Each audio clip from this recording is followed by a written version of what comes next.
नमस्कार, मी प्राची शिरकर. आपण पाहत आहात प्रहार न्यूज लाईव्ह. सुरुवात करूया महत्त्वाच्या हेडलाईन्स. नाशिकच्या IT कंपनीत कॉर्पोरेट जिहाद, मुख्यमंत्र्यांनी दिले चौकशीचे आश्वासन. खरातवर बोलणारे नाशिकच्या कॉर्पोरेट जिहाद बाबत गप्प का? मंत्री नितेश राणे यांचा सवाल. खासदार नारायण राणेंच्या वाढदिवसानिमित्त कणकवलीत विशेष सोहळ्याचं आयोजन. मुख्यमंत्री, उपमुख्यमंत्री आणि अनेक केंद्रीय मंत्री उपस्थित राहणार. बारामती आणि राहुरी पोटनिवडणुकीसाठी भाजपच्या नेतृत्वात प्रचाराला सुरुवात. मुख्यमंत्र्यांसह 40 नेते प्रचाराच्या मैदानात.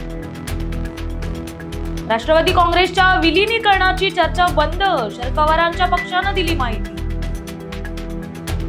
मत्स्य व्यवसाय महाराष्ट्राला अग्रस्थानी नेणार, मंत्री नितेश राणेंचा निर्धार. उन्हाळी हंगामासाठी एसटीची 10% भाडेवाढ जाहीर. भाडेवाढ 17 एप्रिल पासून लागू होणार. मुंबई महानगर क्षेत्रात शुक्रवारी आणि शनिवारी उकाडा वाढण्याची शक्यता.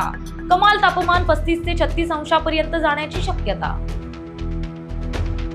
राज्यात 11वीच्या प्रवेश प्रक्रियेला सुरुवात. सकाळी 10 वाजल्यापासून ऑनलाईन प्रवेश अर्ज भरता येणार.